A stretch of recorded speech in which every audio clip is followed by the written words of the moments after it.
Sementara itu, kisah pilu terjadi saat seorang ibu pasien COVID-19 di Polewali Mandar harus kehilangan bayinya karena tidak ada fasilitas memadai saat hendak bersalin.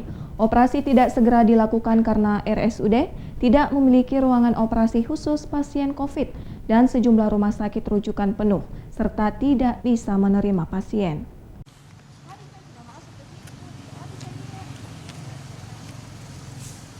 Keluarga Ibu AN, warga desa Balanipa, Kecamatan Balanipa ini terlihat kecewa setelah mengetahui bayi mereka meninggal dunia.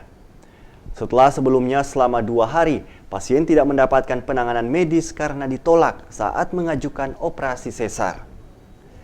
Penolakan terjadi lantaran pasien hamil diduga memiliki gejala flu dan terindikasi masuk dalam kategori PDP COVID-19. Sembari menanti hasil tes, pasien sudah mengalami pecah ketuban dan dalam kondisi lemas. Pihak Rumah Sakit Umum Daerah Polewali Mandar sempat merujuk pasien ke Rumah Sakit Khusus COVID-19 di Kabupaten Mamuju. Namun sayang karena alasan tak ada ruangan operasi bagi pasien COVID, Ibu Malang ini terpaksa dipulangkan kembali ke RSUD Polewali Mandar. Kondisi pasien yang semakin memburuk membuat dokter melakukan operasi sesar. Namun sayang bayinya tidak berhasil terselamatkan. Atas kejadian ini pihak keluarga pasien menyayangkan sikap rumah sakit atas keterlambatan dalam melakukan penanganan pasien. Ya begitu Mi, memang apa kan 2 hari Mi ndak bisa tidur. Oh, sebenarnya dia mau melahirkan atau bagaimana Bu? Ya mau melahirkan tapi tidak bisa. Oh, alasannya katanya dokter kenapa Bu? Ya alasannya itu ada kendala.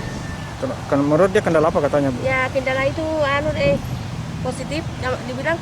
Oh. COVID. Tidak tahu.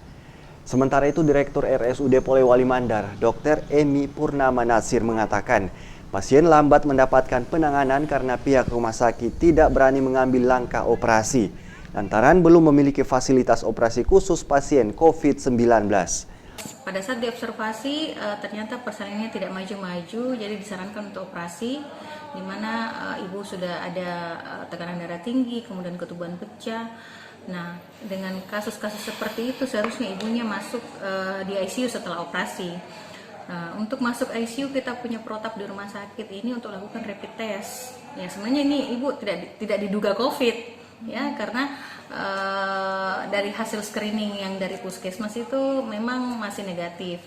Nah ternyata jadi kita rapid test hanya untuk karena kemungkinannya dia mau masuk ICU.